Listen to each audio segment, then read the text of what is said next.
Hello bachcho, how are you all? This is OP Gupta, your math mentor on this beautiful channel of yours, Mathematica by OP Gupta. तो आज के इस lecture में हम लोग class 11th के case study and passage based question के ऊपर डिस्कशन करने वाले हैं फॉर मैथमेटिक्स। तो चलिए आगे बढ़ते हैं अपनी क्लास में। तो जैसा कि यहाँ पर स्क्रीन पे आप देख पा रहे होंगे बच्चों, ये जो वीडियो है this is for class 11th academic session 2023 to 24 और इस वीडियो में हम लोग case study and passage based questions का डिस्कशन करने वाले हैं। ठीक है बच्चों, अपार्ट फ्रॉम दैट अगर आप लोगों को केस स्टडी टाइप के क्वेश्चंस के पीडीएफ चाहिए तो आप इस वीडियो का डिस्क्रिप्शन बॉक्स चेक कर सकते हो। वहां पर आपको हमारा टेलीग्राम एंड व्हाट्सएप ग्रुप का लिंक मिल जाएगा, उन्हें आप ज्वाइन कर सकते हो। आपको केस स्टडी टाइप के क्वेश्चंस और टॉपिक टेस्ट एमसीक्यूज के पीडीएफ हमारे ग्रुप्स में मिल जाएंगे। मोर ओवर, अगर आप लोग अपनी प्रिपरेशन को सुपर स्ट्रॉन्ग बनाना चाहते हो तो हमारी क्लास 11th की मैथ मिशन सीरीज की बुक्स और सैंपल पेपर की बुक को भी परचेज कर सकते हो, जिन्हें आप फ्लिपकार्ट या अमेजन पे ऑर्डर कर सकते हो। फ्लिपकार्ट और अमेजन के लिंक आपको इस वीडियो के डिस्क्रिप्शन बॉक्स और पिंड कमेंट में मिल जाएंगे। मोरओवर, अगर आप डिस्काउंटेड प्राइस पे अपनी बुक्स को ऑर्डर करना चाहते हैं तो आप हमें दिए हुए व्हाट्सएप नंबर पर भी कांटेक्ट कर सकते हैं। अब अपनी वीडियो में हम आगे बढ़ते हैं और क्वेश्चन की तरफ जाने से पहले सबसे पहले जरा इस क्वेश्चन का आंसर करो। इस प्यारे से क्वेश्चन का आंसर क्या होगा? सब्सक्राइब तो कर लिया है ना? अगर आपने इस चैनल को अभी तक सब्सक्राइब नहीं किया है तो फटाफट चैनल को सब्सक्राइब करके बेल नोटिफिकेशन प्रेस कर लो ताकि हर इंपॉर्टेंट वीडियो की अपडेट आप लोगों को टाइम टू टाइम मिलती रहे। मोर ओवर, ये जो लेक्चर है मैं मिडनाइट में रिकॉर्ड कर रहा हूं, तो अगर आप लोग मुझे सपोर्ट करना चाहते हैं तो इस चैनल को सब्सक्राइब करिए, वीडियो को लाइक करके अपने सभी क्लासमेट्स को भी शेयर करो। ठीक है, आपका ये छोटा सा कंट्रीब्यूशन मुझे मोटिवेट करेगा ताकि मैं आप लोगों के लिए और भी लेक्चर्स बनाऊं। अब चलते हैं अपने क्वेश्चन की तरफ। Case study and passage based question for class 11th। Let Z1 and Z2 be two complex numbers, then the complex numbers Z1 and Z2 are said to be equal if real of Z1 is equal to real of Z2 and imaginary of Z1 is equal to imaginary of Z2. That is, Z1 is equal to Z2 if the real parts and imaginary parts of both complex numbers are identical. Based on the information given above, answer the following questions. तो यहाँ पर जो हमें passage के अंदर information convey की गई है, it is based on the equality of complex numbers. ठीक है बच्चों, अब इस कंसेप्ट के ऊपर बेस्ड हमसे दो क्वेश्चन पूछे गए हैं। तो सबसे पहले हम जरा इस क्वेश्चन को सॉल्व करते हैं। यहाँ पर हमें इन दोनों कॉम्प्लेक्स नंबर का प्रोडक्ट दिया गया है, एलएचएस में आप देख रहे होंगे। Now that is equal to 10 times 1 plus iota, then we have to find x plus y। ठीक है, तो स्टार्ट करते हैं इसका सॉल्यूशन। सबसे पहले हम एलएचएस में जो कॉम्प्लेक्स नंबर है उसको सिंप्लीफाई कर लेंगे। तो हमारे पास क्या है, 3x minus 2y into iota, और इसके बाद नेक्स्ट ब्रैकेट में है 2 plus iota का होल स्क्वायर, जिसमें हम a plus b whole square का फॉर्मूला लगा सकते हैं। That will be a square यानी 4 हो जाएगा, प्लस 2ab यानी ये 4 iota बनेगा, plus b square that will B iota square जिसकी वैल्यू -1 होगी। इसे आप डायरेक्टली भी लिख सकते थे। ठीक है, आरएचएस में ये बन जाएगा 10 times 1 plus iota यानी 10 plus 10 iota, इसे आप लिख सकते हो।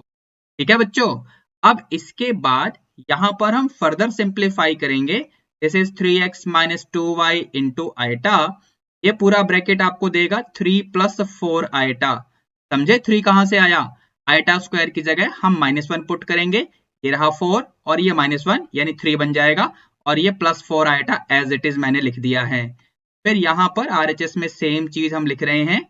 अब इसके बाद इन दोनों ब्रैकेट्स को हम लोग मल्टीप्लाई करते हैं जरा, तो ये बनेगा 9x, फिर इसके बाद ये आ जाएगा प्लस में 12x इंटू में आयटा, फिर बनेगा -6y इंटू में आयटा, फिर यहाँ पर -8y इंटू में आयटा स्क्वायर, तो उसे आप डायरेक्टली -1 लिखते हुए यहाँ पर +8y कर दो। समझ गए आप लोग? ठीक है बच्चों, आरएचएस में सेम चीज अभी चलती रहेगी। अब यहाँ पर हम लोग क्या करेंगे ना, जो बिना आयटा वाले टर्म्स हैं उनको एक ब्रैकेट में रख लो। ठीक है, और जो आयटा वाले टर्म्स है ना उसमें से आयटा कॉमन लेकर उनको एक ब्रैकेट में कर दो, तो एक बार ध्यान से देखो, ये बनेगा 12x माइनस 6y। तो यहाँ पर ये अभी भी RHS में सेम चीज हम लिख रहे हैं, ठीक है। अब इसके बाद जो कंसेप्ट हमने अभी अभी पढ़ा था इस पैसेज में, इसमें क्या लिखा हुआ था, दो कॉम्प्लेक्स नंबर्स अगर इक्वल हैं तो उनके real parts as well as imaginary parts बिल्कुल सेम यानी आइडेंटिकल होने चाहिए। अब देखो RHS में तो एक सिंपल सा कॉम्प्लेक्स नंबर है, इसका रियल पार्ट 10 है और इमेजिनरी पार्ट भी 10 ही है। लेकिन LHS में जो कॉम्प्लेक्स नंबर था उसे हम सिंप्लीफाई करके इस फॉर्म में ऑलरेडी अब लिख चुके हैं। तो इसका पूरा रियल पार्ट आपको ये पहला ब्रैकेट देगा, that is 9x plus 8y, और इमेजिनरी पार्ट ये वाला ब्रैकेट देगा, that is 12x minus 6y। तो जैसा कि हमने यहाँ पर पढ़ा, अब इस कंसेप्ट के हिसाब से हम यहाँ पर LHS में जो रियल पार्ट है इसे कंपेयर कर देंगे RHS के रियल पार्ट से, और इसी तरीके से दोनों ही साइड्स में जो इमेजिनरी पार्ट्स हैं उनको भी कंपेयर कर दिया जाएगा। इसको जरा हम फर्दर सिंप्लीफाई कर लेते हैं। इमेजिनरी पार्ट से जो हमें इक्वेशन मिला है उसमें दोनों तरफ अगर आप 2 से डिवाइड कर देंगे तो आपको मिलेगा 6x minus 3y is equal to 5। ठीक है बच्चों, तो इस तरीके से आपके पास ये दो इक्वेशंस आ गई हैं जिन्हें हम सॉल्व करके x और y की वैल्यू निकालेंगे। तो चलिए काम शुरू करते हैं, जरा इसको कंप्लीट कर लेते हैं। तो इसको सॉल्व करने के लिए, मतलब दोनों इक्वेशन को सॉल्व करने के लिए हम लोग क्या कर सकते हैं, एलिमिनेशन मेथड को यूज कर लेते हैं। इसके लिए what I am going to do, मैं फर्स्ट इक्वेशन को 3 से मल्टीप्लाई करके इसमें सेकंड इक्वेशन को 8 से मल्टीप्लाई करने के बाद ऐड करने वाला हूं। तो फर्स्ट इक्वेशन को 3 से मल्टीप्लाई करना है, दैट मीन्स हमें क्या मिलेगा, यहाँ पर ये बन जाएगा 27x। एक बार चेक करिए, इसको 3 से मल्टीप्लाई कर रहे हो आप लोग, ये हो जाएगा 24y LHS में। और फिर यहाँ पर सेकंड इक्वेशन को 8 से मल्टीप्लाई किया जा रहा है, मतलब 8 6 48 होगा, और यहाँ पर ये आपका हो जाएगा माइनस 24y। इसी तरीके से RHS में क्या होगा, यहाँ पर आपने 3 से मल्टीप्लाई किया था, मतलब ये 30 होगा, और सेकंड इक्वेशन में आपने यहाँ पर 8 से मल्टीप्लाई किया था, मतलब ये 40 हो जाएगा। समझे बच्चों। अब जैसे ही आप ब्रैकेट्स को ओपन करेंगे LHS में, तो y वाला टर्म तो कैंसिल हो जाएगा और आपके पास 27x प्लस 48x बचेगा। दैट मीन्स ये क्या हो जाएगा आपका 8 प्लस 7 यानी 15 कैरी 1, और ये 75x आ रहा है, एक बार चेक करके देखो, ठीक है। और यहाँ RHS में आप इन दोनों को ऐड करेंगे, सो इट विल बी 70। फिर यहाँ से अगर आप x की वैल्यू सिंप्लीफाई करके निकालेंगे तो ये आपका 5 पे कैंसिल हो जाएगा, तो ये बनेगा 14/15। ठीक है, इस x की वैल्यू को आप सेकंड इक्वेशन में पुट कर दो, put value of x in second equation. तो जैसे ही आप ये काम करेंगे, यहां से आपको y मिल जाएगा। बेसिकली सबसे पहले हमें मिलेगा 3y, that will B 6x minus 5, 6 into x, ये मैंने x की वैल्यू पुट कर दी, माइनस 5 को सिंप्लीफाई कर लेते हैं जरा। बेसिकली ये 3 पे कैंसिल हो जाएगा, 3 2 जा, यानी ये हो जाएगा 28/3 5 जा। देखो एक बार ध्यान से, आपको समझ में आया या नहीं, ठीक है। अब यहाँ पर जैसे आप एलसीएम लेंगे तो ये बनेगा 28 माइनस 25 अपॉन में 5 विच विल बी 3/5। तो फाइनली यहाँ से आपको y की वैल्यू जो मिलेगी ना, वो मिलेगी 1/5, या फिर इसे आप 3/15 भी लिख सकते हो। मैं तो 3/15 ही लिख रहा हूं, इसके पीछे एक स्पेशल रीजन है। तो स्पेशल रीजन ये है कि मुझे इस क्वेश्चन में x प्लस y की वैल्यू फाइंड करने के लिए बोला गया था। तो चलते हैं जरा, फाइनली अपना आंसर हम लिख लेते हैं, that is x plus y की वैल्यू क्या आएगी। तो यहाँ पर x की वैल्यू विच इज 14/15, ये हमने फाइंड किया था, और y की वैल्यू जो कि 1/5 आएगा, बट मैंने उसको 3/15 ही लिख दिया था। तो वो क्यों लिखा था, ताकि यहाँ पर जब मैं एलसीएम लूं तो डिनोमिनेटर सेम है, मुझे कोई समस्या नहीं होगी। हम डायरेक्टली इसको 17/15 लिख देंगे। इस तरीके से ये आपका फाइनल आंसर हो गया इस क्वेश्चन का। अब जैसा कि आप देख पा रहे होंगे, यहाँ पर एक क्वेश्चन और भी है। बी पार्ट में क्या बोला हुआ है, if u plus iota v is equal to this complex number with a power 3, यहाँ पर होल क्यूब है, ध्यान से देखना। तो आपको इसकी वैल्यू बतानी है, u/x प्लस v/y। तो जरा ध्यान से देखना, इसका सॉल्यूशन मैं किस तरीके से करूंगा। तो यहाँ पर सबसे पहले मैं इस टर्म को ही सिंप्लीफाई कर लेता हूं जरा बी पार्ट में, that is x plus i y whole cube. इसमें हम a plus B whole cube का फॉर्मूला अप्लाई करेंगे।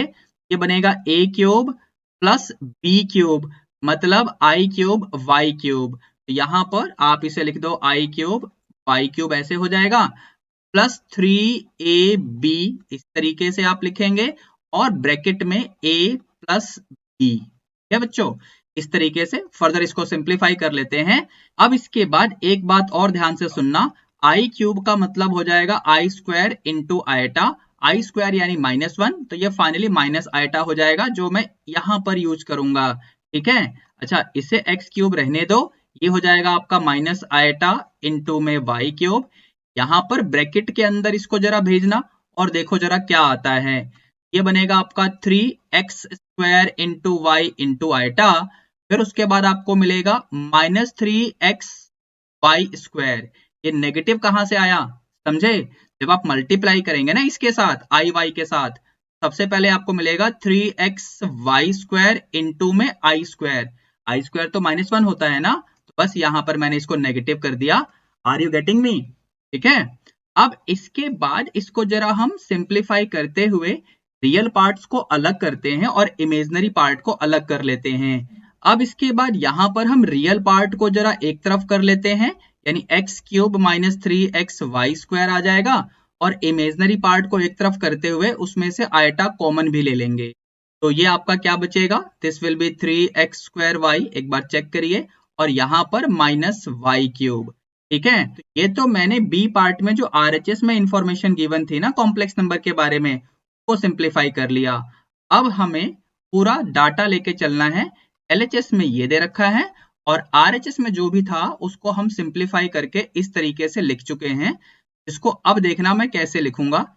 यहाँ पर पहले ब्रैकेट में से x कॉमन आ रहा है तो मैं कॉमन लेके लिख रहा हूं, ये बचेगा x² माइनस 3y²। फिर ऐसे ही सेकंड वाले ब्रैकेट में आप देखेंगे तो पहले तो बाहर आयटा है ही और ब्रैकेट के अंदर से y कॉमन आएगा, हमको मिलेगा 3x² माइनस y²। ठीक है, अब जैसा कि हमने यहाँ पर पैसेज में कंसेप्ट पढ़ा था यानी इक्वालिटी ऑफ कॉम्प्लेक्स नंबर के बारे में, दो कॉम्प्लेक्स नंबर जब इक्वल होते हैं, जैसा कि LHS में आप देख रहे हैं ये पहला complex number u plus IV है और RHS में ये दूसरा कॉम्प्लेक्स नंबर, दो कॉम्प्लेक्स नंबर अगर इक्वल होते हैं तो वहां से हम उनके रियल पार्ट्स को कंपेयर कर सकते हैं। यानी u को हम लिख सकते हैं इस तरीके से, ये आपका रियल पार्ट हो गया, as well as imaginary parts को भी कंपेयर कर सकते हैं। तो LHS में ये रहा इमेजिनरी पार्ट यानी v, और RHS में है y into 3x² minus y²। क्या बच्चों, अब इसके बाद मैं जरा आपको इधर लेकर आता हूं, बिल्कुल बॉटम में कंप्लीट करते हैं किस तरीके से अब होगा, देखिए ध्यान से। यहाँ u is equal to x into ये पूरा ब्रैकेट वाला जो कंटेंट है ना, तो इसको आप सबसे पहले ऐसे लिख लो, u अपॉन x, है ना। u अपॉन x क्या आ जाएगा, x² माइनस 3y²। आप ऐसे सोच सकते हो कि इस वाले स्टेप में मैंने दोनों तरफ x से डिवाइड किया है।